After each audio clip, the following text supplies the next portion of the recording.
सारे MP board वाले इकट्ठे हो गए, मस्त आ गए मजे तुमको। गुड यार, तुम लोग बढ़िया निपट गए यार। सीबीएसई वाले बेचारे अभी लगे पड़े। कैसे गए पेपर वेपर से, मतलब अच्छे गए? रिजल्ट कब आएगा? अप्रैल का बोला है। मुख्यमंत्री वाली योजना में कितने लोग हैं? वो सुपर 50, सुपर 100, उसमें कोई है कि खत्म हो गई? चल रही है? बंद कर दी? अरे पहले नाटा एकेडमी को क्या गया था, मैं भी गया था, उसमें पढ़ा था। वो पूरे मध्य प्रदेश से 70 बच्चों को इकट्ठा करते हैं, 100 बच्चों, टॉप 100 अलग अलग स्कूलों से, फिर उनको यहाँ सीए की कोचिंग करवाते हैं, दूसरे काम करवाते हैं। तो आजकल शायद बंद हो गई होगी, शिवराज सिंह जी की टाइम थी। नाउ अब हम हैं चैप्टर नंबर 1 पर, जिसका नाम है इंडियन जुडिशियरी फ्रेमवर्क। आइए चलते हैं धीरे धीरे। सबसे पहले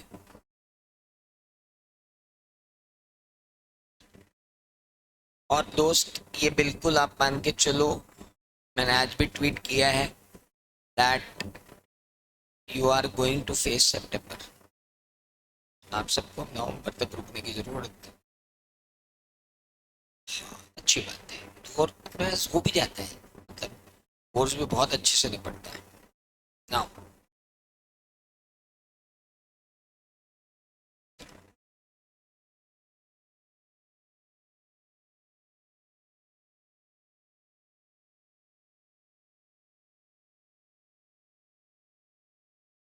अब देखिए, ऐसा है कि बिजनेस लॉज में आपको पहला चैप्टर दिया गया है इंडियन रेगुलेटरी फ्रेमवर्क। ये चैप्टर के बारे में कल अपन ने पढ़ा था। कितने मार्क्स का था ये? 5। क्या आपने अपनी कॉपी में सारे मार्क्स लिख लिए? अलग अलग चैप्टर वो जो डाउनलोड भी कर लिया? बहुत बढ़िया किया। ये बिल्कुल हर अपने उसके लिए रखना पड़ेगा ना। रेगुलर ही क्लासेस लगने वाली बेटा। आप लोगों तो अभी जितने उधर हो इतने इधर हो, तो कुछ भी नहीं है। 800 इकट्ठे होंगे हम कम से कम सितंबर के पहले ना। उसके बाद सितंबर से नवंबर के बीच में 800। सो आइए सबसे पहले चलते हैं इंडियन रेगुलेटरी फ्रेमवर्क पे। तो इसके अंदर उन्होंने पूरा मॉड्यूल दिया है। उस मॉड्यूल को एक छोटे फॉर्म में कन्वर्ट कर दिया, दैट इज मेरा अपने नोट्स। तो वो मैं आपको अभी ई फॉर्म में दूंगा, विद इन 4-5 डेज आपको मिल जाएगा ये नोट्स जो मैं आपको दे रहा हूँ। ये अभी मैं भेज देता हूँ। आपका ग्रुप बन गया क्या? या ब्रॉडकास्ट लिस्ट है आपके पास एसएमएस आते होंगे ना शाम। अब आप एक काम करो, मैं एक टेलीग्राम ग्रुप बना देता हूँ, उसके अंदर आपको जोड़ देता हूँ।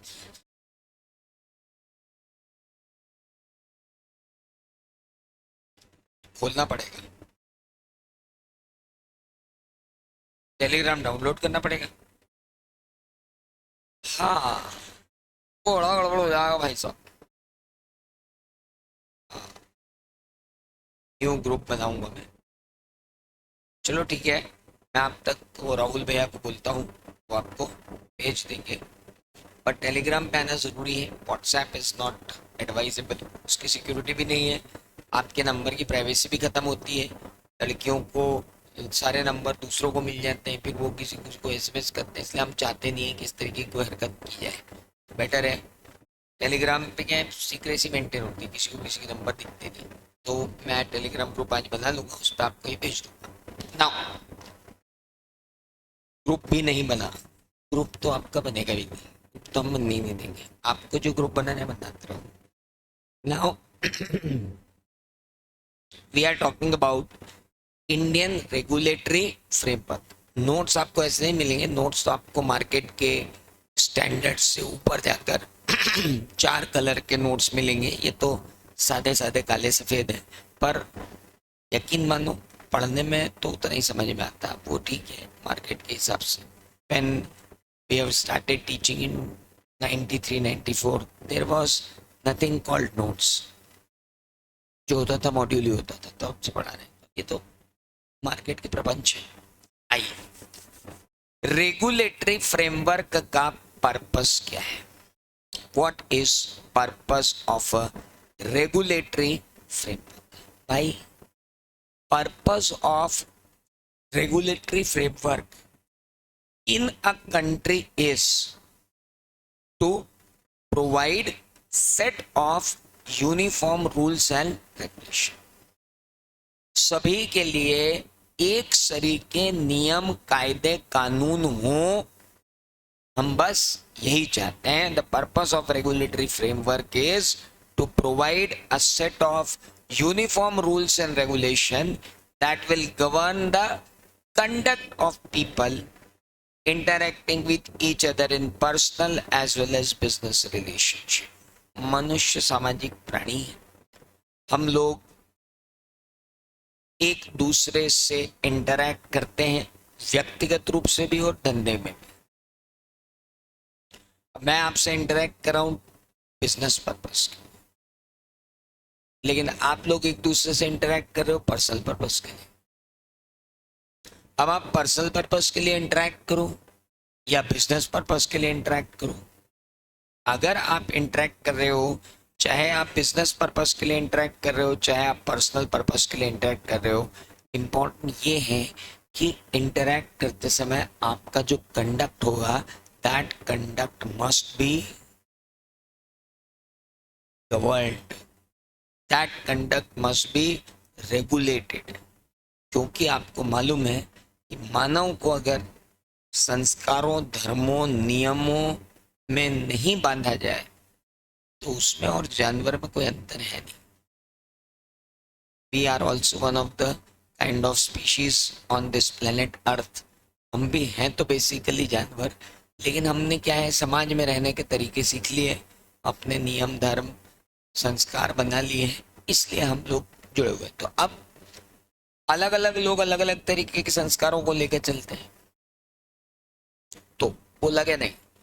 देश में रहना है, एक भूभाग में अगर आपको रहना है, एक ज्योग्राफिकल एरिया में आपको रहना है, तो आपको कुछ रेगुलेशंस का पालन करना पड़ेगा. और आपके जो कंडक्ट हैं, वो कंडक्ट क्या होने चाहिए? बहुत ही नियंत्रित होने चाहिए. अनियंत्रित आचरण होना नहीं चाहिए. इसलिए रेगुलेटरी फ्रेमवर्क का होना जरूरी है. भारत में कानून होना क्यों जरूरी है? कानून होते हुए इतनी हालत खराब है, तो बताओ कानून हटा देंगे तो क्या होगा? कानून हो ही ना तो फिर तो बचेगा ही क्या? इसलिए एक रेगुलेटरी फ्रेमवर्क की जरूरत है. क्यों है भैया रेगुलेटरी फ्रेमवर्क की जरूरत आपको? बिकॉज रेगुलेटरी फ्रेमवर्क की जरूरत क्यों है? क्योंकि हम गवर्न करना चाहते हैं. क्या गवर्न करना चाहते हैं? Conduct of people. Main purpose हमारा लॉ बनाने का एक ही है कि हम क्या करना चाहते हैं? गवर्न करना चाहते हैं. क्या? Conduct of the people. लोगों के कंडक्ट को हम गवर्न करना चाहते हैं. आपको आपके नियंत्रण में कैसे रखा जाए, बस यही क्या है कानून. आज मैं भारत का नागरिक नियंत्रण में क्यों, सूद समझ में क्यों, मैं नैतिक काम क्यों नहीं कर रहा हूं? क्योंकि मुझे कानून का डर है. बस इसीलिए एक रेगुलेटरी फ्रेमवर्क का होना जरूरी है. Okay, so why we need Indian regulatory framework? Just to set uniform rules and regulation. हमें क्या चाहिए? यूनिफॉर्म रूल्स चाहिए, यूनिफॉर्म रेगुलेशंस चाहिए। क्यों? To govern the conduct of people. इसीलिए हम क्या लेकर आए? लॉ क्या है?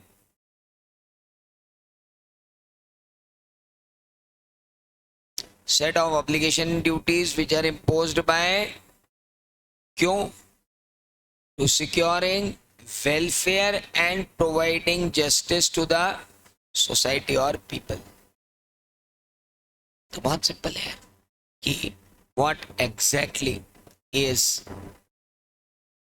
All this. तो आइए जरा अपनी कॉपी, ये तो नोट्स है, आपकी कॉपी में भी तो कुछ होना चाहिए। So let's have in your copy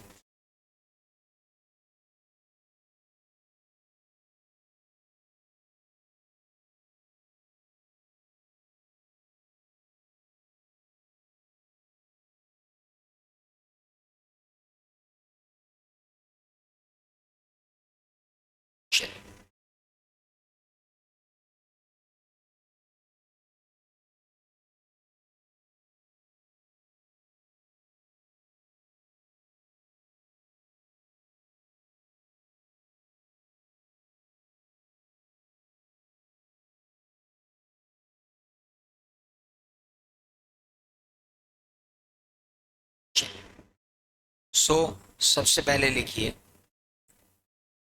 अपना चैप्टर 1,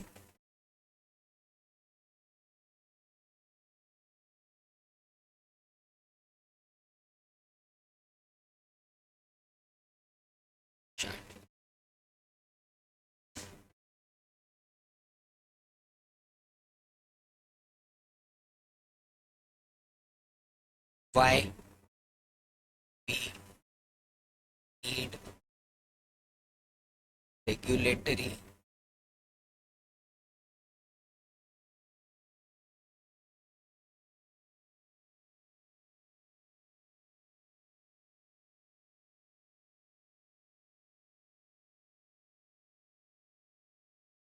हमें रेगुलेटरी फ्रेमवर्क की नीड क्यों है?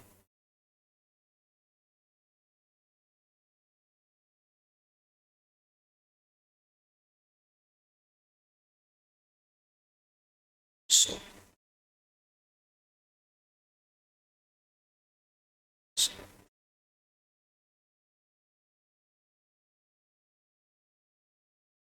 Regulatory framework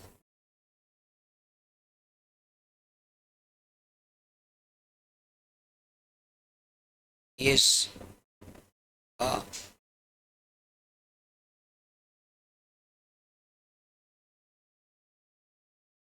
uniform set of rules and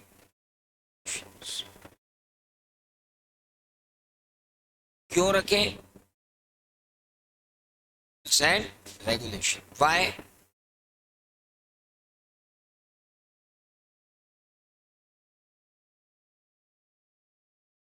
To govern and regulate क्या? Conduct of persons। कब? in their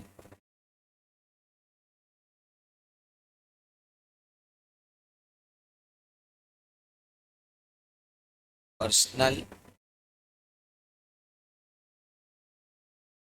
and business।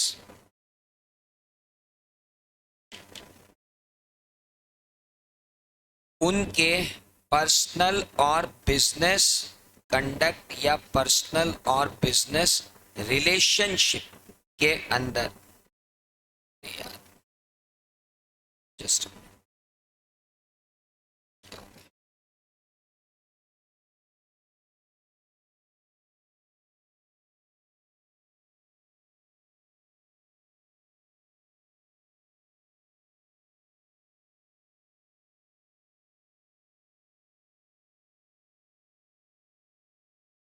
देखिए, ये मैं आपको इसलिए लिखवाता हूं क्योंकि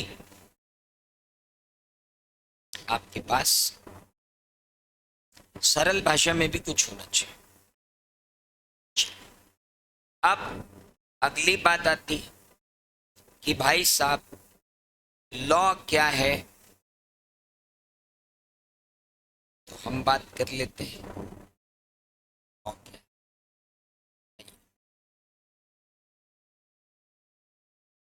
व्हाट इज लॉ?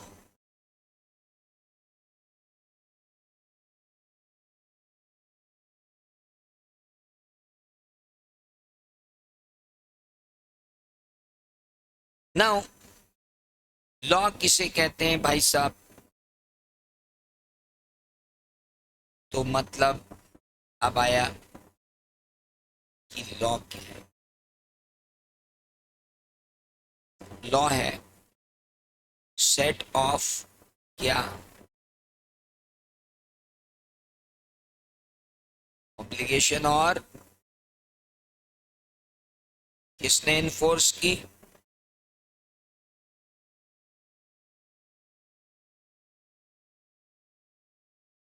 क्यों इन्फोर्स की?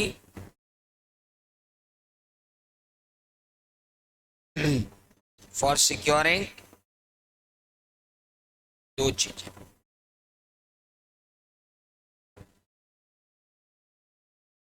Public welfare and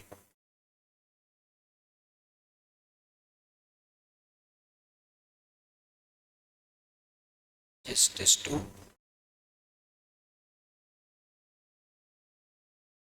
justice to society एक ही साथ आएगा।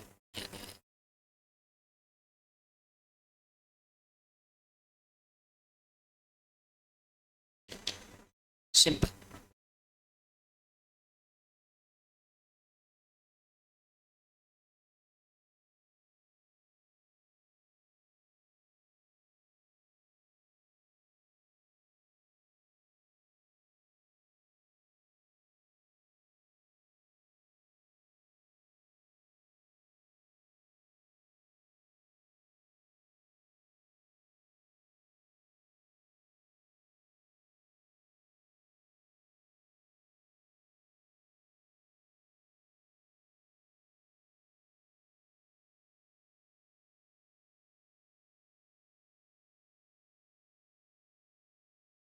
चले आगे। भारत के मेन सोर्स क्या है? कल पढ़े थे। पहला कॉन्स्टिट्यूशन, दूसरा स्टेचूट या लॉ जो कौन बनाता है? Parliament and state assemblies. तीसरा जो जुडिशियल डिसीजन हो जाते हैं कोर्ट के वो। और चौथा customs and usage of trade. समझते हैं। भारत में कानूनों के क्या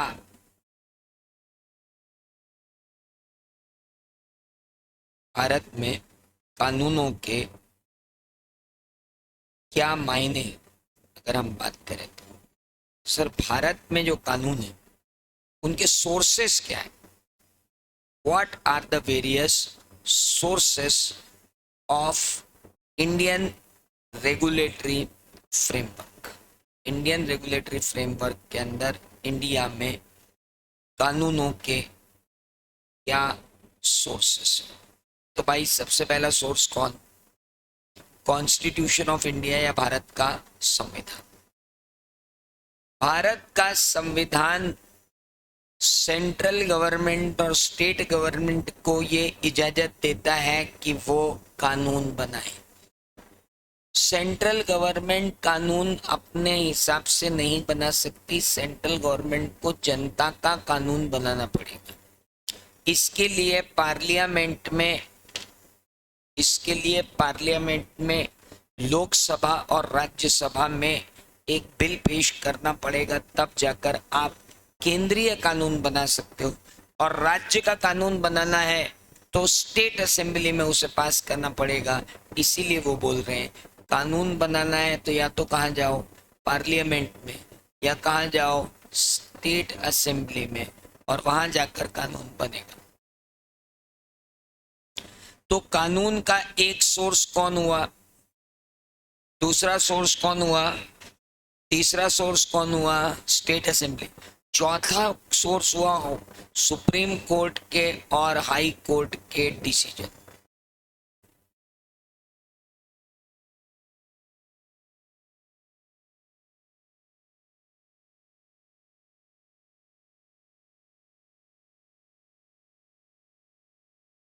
एंड ना कोर्ट ने डिसाइड किया ना किसी ने डिसाइड किया, इट इज हमारे तो धंधे का यही उसूल है और हमारे धंधे में जितने लोग हैं सब इसी का पालन करते हैं।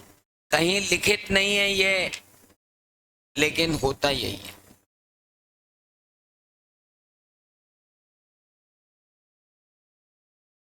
किसने लिखा कि मकान किराए पे अगर देना हो तो आपको, मुंबई में किसने कहा कि अगर मकान किराए पे देना हो तो आप क्या डिपॉजिट चाहिए, 1 लाख रुपए डिपॉजिट चाहिए उनको, उसके बाद वो मकान क्या करते हैं, किराए पे देते हैं।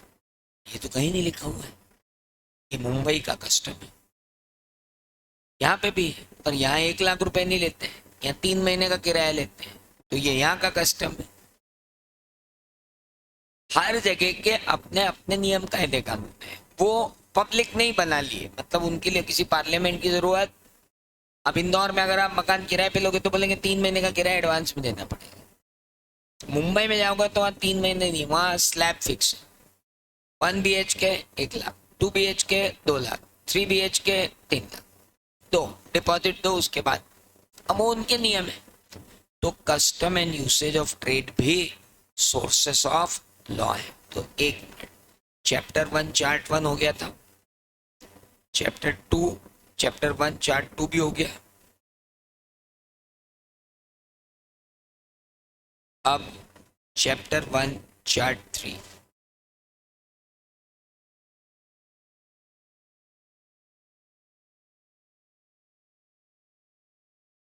आखिरी में आपको यही कॉपी साथ देगी, क्योंकि ये आपका सबसे कंडेंस्ड फॉर्म ऑफ नोट्स रहेंगे। Is that clear?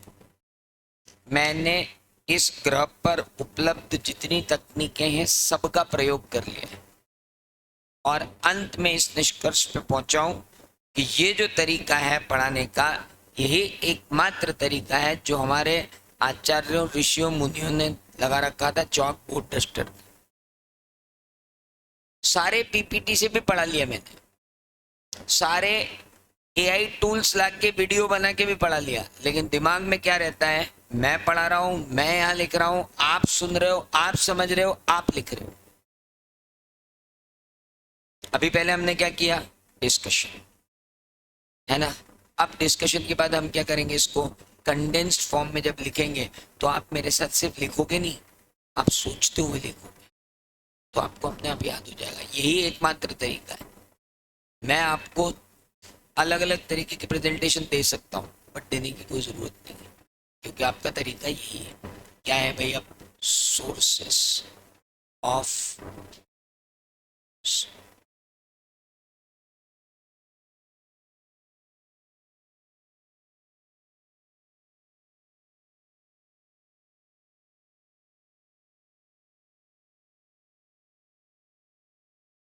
पार्लियामेंट, मतलब लोकसभा एंड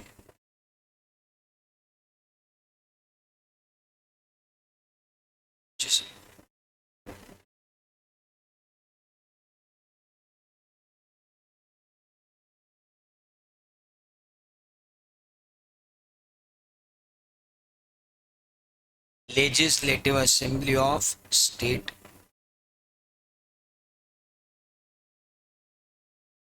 जजमेंट,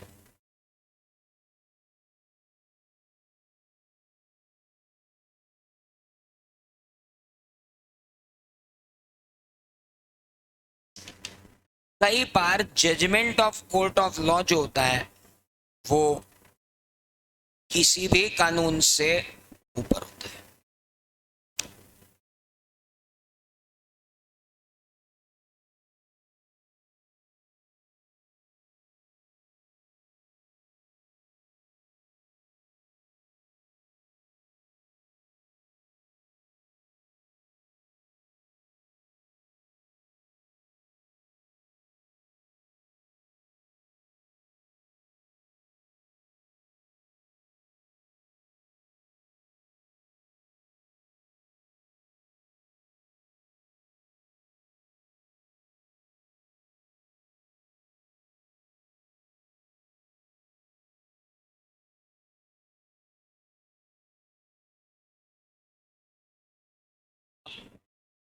अगर मैं बात करूं कि judgement of the court of law कैसे कानून है, तो आप सब लोग इस जमाने के लोग, हम लोग का जमाना बहुत अलग था।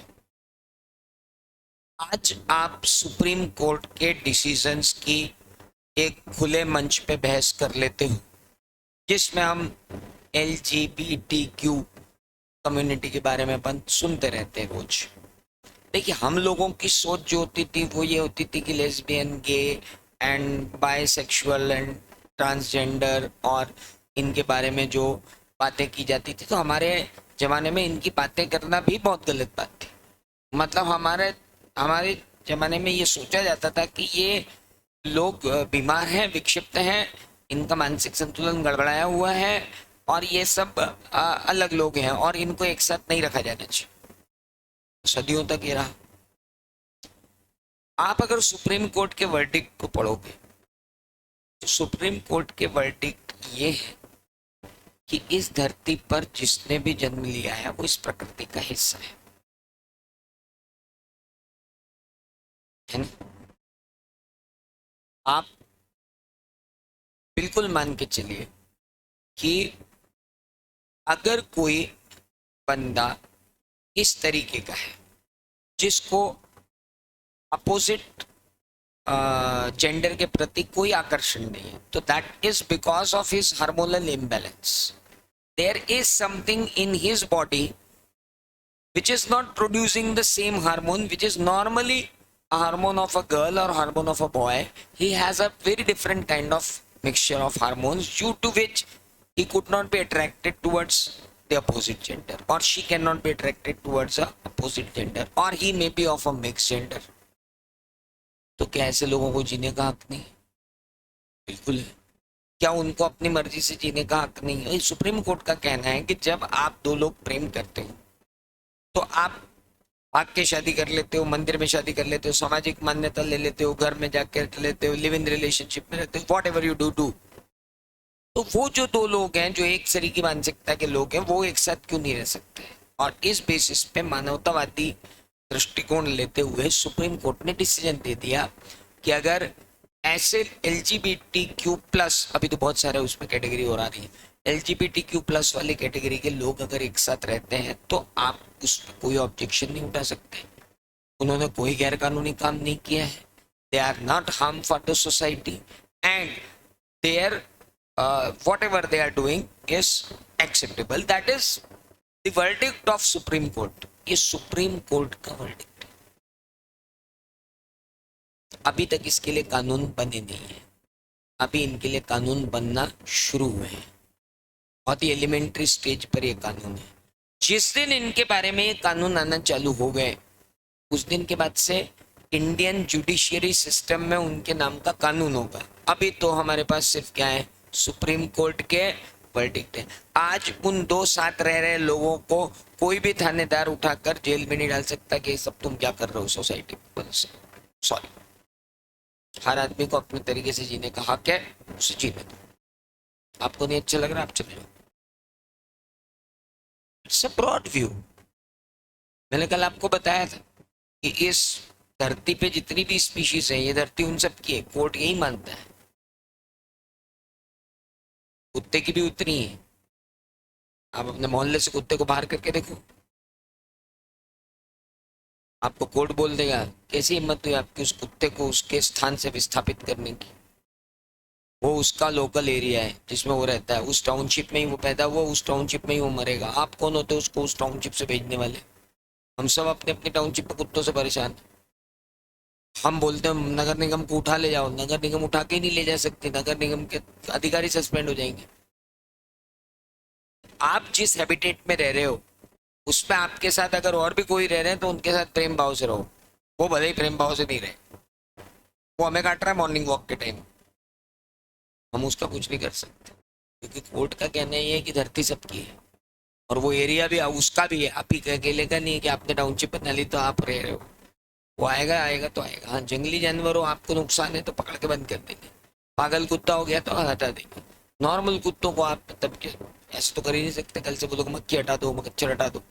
दे are part of the world. तो इम्पोर्टेंट ये है कि जब मक्खी मच्छर कुत्ते इन सब की परवाह कर रहे हो आप, तो इंसान की तो आपको करनी पड़ेगी। तो अब judgement of court of law ने आके कह दिया कि ये लोग साथ में रहेंगे, आप इनको नहीं हटा सकते हो, तो आप कैसे हटा सकते हो?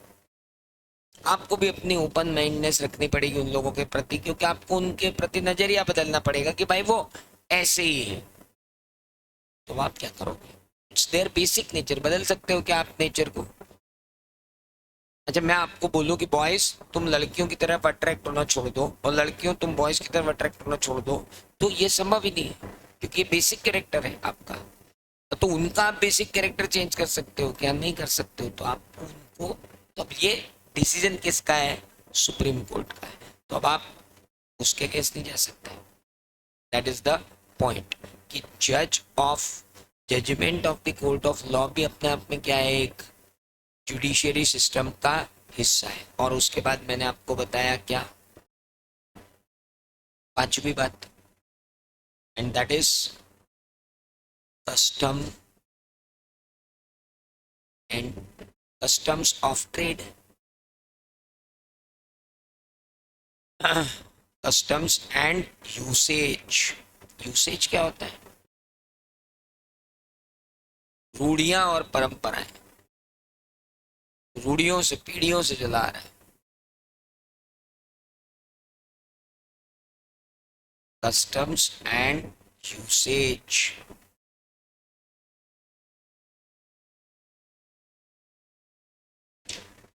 तो कितनी बातें हुई? पहली बात, व्हाट इज जुडिशियरी सिस्टम। दूसरा, लॉ क्या है। तीसरा, सोर्सेस ऑफ लॉ क्या है। डिफाइन कीजिए कि कौन, बोलो।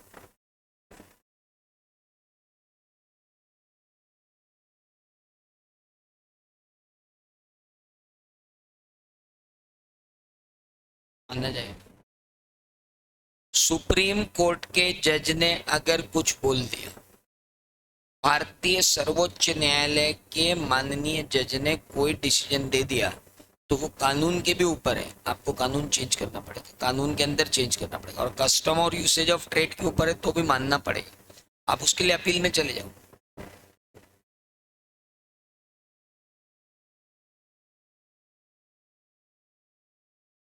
चेंज करो। अमेंडमेंट लाना पड़ते हैं ना लॉ में। सुप्रीम कोर्ट के जजमेंट के कारण लॉ में अमेंडमेंट लाना पड़ते हैं सर। इंडियन जुडिशियरी सिस्टम है वो, हल्का पतला मत समझो। हवा बांध रखी है अभी सरकार की। अभी देख लो आप, आज 2-3 दिन के पेपर उठा के देख लो। सरकार को समझ नहीं आ रही क्या जवाब दे सुप्रीम कोर्ट को। सुप्रीम कोर्ट कह रहा है इलेक्ट्रल बॉन्ड डिस्क्लोज करो, किससे कितना पैसा आया। एसबीआई बोल रहा हमारे पास तो है ही नहीं। मतलब पागल समझते हो क्या? इतनी बड़ी बैंक की, और क्या बोल रहे हो? है ही नहीं, डिटेल दो। अभी डिटेल देनी पड़ेगी। एसबीआई का अस्तित्व संकट में आ जाएगा। वो सुप्रीम कोर्ट है, सबके ऊपर है वो। उसका नाम है सर्वोच्च न्यायालय, सरकारों के भी ऊपर। अभी तो शुरू हुआ है वो, और ये अब लगाम कसना शुरू करेगा। एसबीआई, इतने ही बड़े वकील लगा लो आप। सुप्रीम कोर्ट ने कह दिया ना डिटेल चाहिए तो डिटेल चाहिए। आए तो सही सामने के चुनाव में पैसा किसका लगा है, फिर देखेंगे क्या चल रहा है। Now constitution define how constitution is a source of. देखो ऐसा है, 1950 में कॉन्स्टिट्यूशन बना और उसने एक डेमोक्रेटिक सिस्टम फ्रेम किया जिसके अंदर लॉ बने। केंद्र सरकार को अपने लॉ बनाने की इजाजत है, राज्य सरकार को अपने लॉ बनाने की इजाजत है। बिल्कुल इजाजत है। केंद्र सरकार को अपने लॉ बनाने की इजाजत है, राज्य सरकार को अपने लॉ बनाने की इजाजत है। इसीलिए कॉन्स्टिट्यूशन ने 3 लिस्ट डिक्लेयर कर रखी है। एक लिस्ट है सेंट्रल लिस्ट, एक लिस्ट है स्टेट लिस्ट, और एक list joint list. Central list में वो विषय दिए गए हैं जिन पर सेंट्रल गवर्नमेंट कानून बना सकती है, जैसे इनकम टैक्स, जीएसटी। इनकी एक लिस्ट है कि इन विषयों पर सिर्फ कौन कानून बनाएगी, केंद्र सरकार। फिर कुछ विषय हैं जिन पर सिर्फ कौन कानून बनाएगा, स्टेट। कुछ विषय हैं जिन पर दोनों अपने अपने कानून बना सकते हैं, जैसे stamp act, stamp duty. Central government भी स्टैम्प एक्ट बना सकती है और हर स्टेट अपने यहाँ भी स्टैम्प ड्यूटी का प्रावधान कर सकते। कुछ कुछ विषय कहाँ लिए गए हैं, सेंट्रल लिस्ट। कुछ विषय कहाँ लिए गए हैं, स्टेट लिस्ट। और कुछ विषय कहाँ लिए गए हैं, joint list. Got it? So we have central list, we have state list and we have joint list. इस तरीके से कॉन्स्टिट्यूशन ऑफ इंडिया लॉ बनाता है। इसका चार्ट बनाने की हमें कोई जरूरत ही नहीं है। अब बात आती है कि भारत में कानून बनता कैसे है। How a law is prepared in India.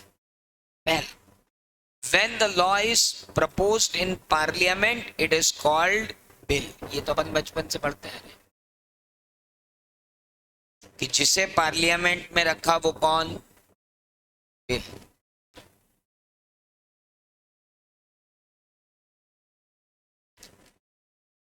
Parliament में बहस हुई,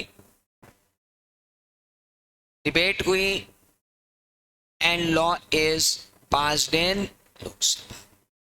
उसके बाद वो जाएगा, फिर वहां से वो जाएगा, छपेगा ऑफिशियल गजट ऑफ, और ऑफिशियल गजट ऑफ इंडिया में जो इफेक्टिव डेट रही थी जाएगी कि इस दिन से कानून लगेगा, उस दिन से वो कानून नोटिफाई भी हो जाएगा और इफेक्टिव भी हो जाएगा, और उस दिन से वो क्या कहलाएगा, एक्ट ऑफ पार्लियामेंट। बड़ी सिंपल है। पहले बिल बनेगा, फिर लोकसभा में पास होगा, फिर राज्यसभा में पास होगा, फिर प्रेसिडेंशियल एसेंट मिलेगी, उसके बाद प्रेसिडेंशियल एसेंट मिलने के बाद ऑफिशियल गजट में छपेगा, उसमें डेट दी रहेगी, उस डेट से वो कानून लागू। तो अब बात करते हैं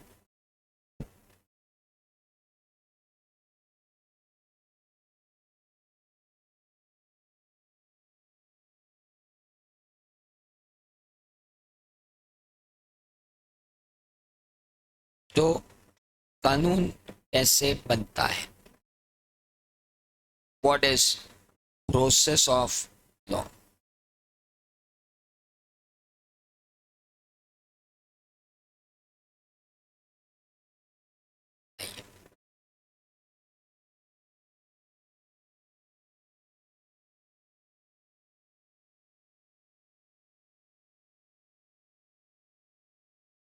चैप्टर 1 चार्ट 4, लॉ कैसे बनता है। सर, लॉ बनता है, सबसे पहले हम क्या करते हैं, ड्राफ्टिंग ऑफ बिल होता है। मतलब पहले तो बिल ड्राफ्ट होता है, फिर बिल प्रेजेंट होता है इन लोकसभा, वहाँ पास होता है आफ्टर डिबेट एंड डिस्कशन, फिर वो वहां से जाता है, then bill is presented at Rajya Sabha. वहां भी वो बिल क्या होता है,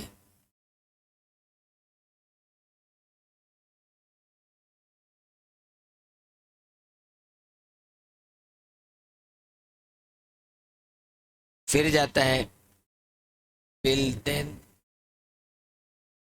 goes for residential assent. After presidential assent, it is published in official gazette with effective date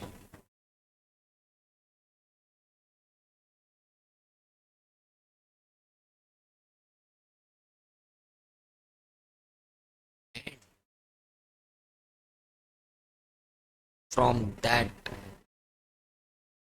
date the bill become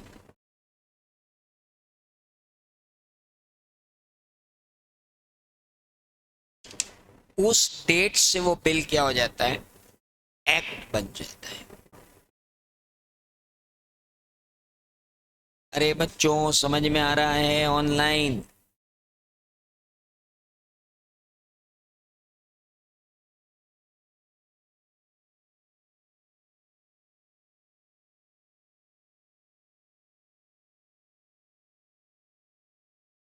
थोड़ा थोड़ा क्यों, थोड़ा थोड़ा क्यों, पूरा पूरा क्यों नहीं?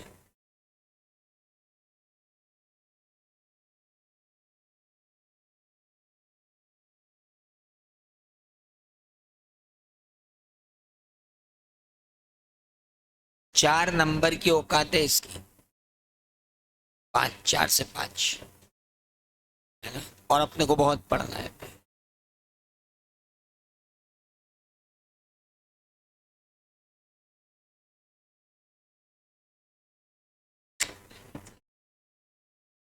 Safe matter, nothing else. CA के अंदर टू द पॉइंट ही लिखा जाता है। सीए के अंदर आप भटकना नहीं, आप भटक सकते भी नहीं हो क्योंकि आपके पास इतने सारे क्वेश्चन होते हैं। आपको देखिए 6 क्वेश्चन आपको लिखना पड़ेंगे और कम से कम एवरेजली ले लूँ तो 5 क्वेश्चन, 26 से 30 के बीच में आपके टोटल क्वेश्चन रहेंगे 3 घंटे में, तो आपको जवाब देना पड़ेगा, टाइम नहीं रहता है, इसलिए टू द पॉइंट ही लिखना है। छठी स्टेप बता दीजिए। ओके, पहली ये रही, दूसरी ये रही, तीसरी ये रही, चौथी ये रही, पांचवी ये रही, छठी मतलब बिल जाता है प्रेसिडेंशियल असेंट के लिए, यानी भारत के राष्ट्रपति से अनुमति के लिए। वहां से अनुमति मिलने के बाद ऑफिशियल गजट में पब्लिश होता है और उसके बाद जो डेट उसमें डली होती है उस दिन से वो बिल क्या बन जाता है, एक्ट बन जाता है। समझ में आया? नहीं नहीं नहीं, एक्ट ऑफ पार्लियामेंट ही कहलाता है, क्योंकि पार्लियामेंट से पास होता है वो एक्ट ऑफ पार्लियामेंट कहलाता है, जो लेजिस्लेटिव असेंबली से पास होता है वो एक्ट ऑफ लेजिस्लेशन कहलाता है। कहाँ से पास हो रहे हो वो है। एक्ट तो दोनों होते हैं, पार्लियामेंट्री एक्ट भी होता है, लेजिस्लेटिव से पास हुआ एक्ट भी होता है। मध्य प्रदेश की विधानसभा जो पास करेगी वो भी एक्ट है, मध्य प्रदेश कोऑपरेटिव सोसाइटी अधिनियम, वो भी एक्ट है। म्यूनिसिपैलिटी एक तो लोकल एक्ट है, वो तो यही बन गया। चलिए, तो बाकी की बातें करते हैं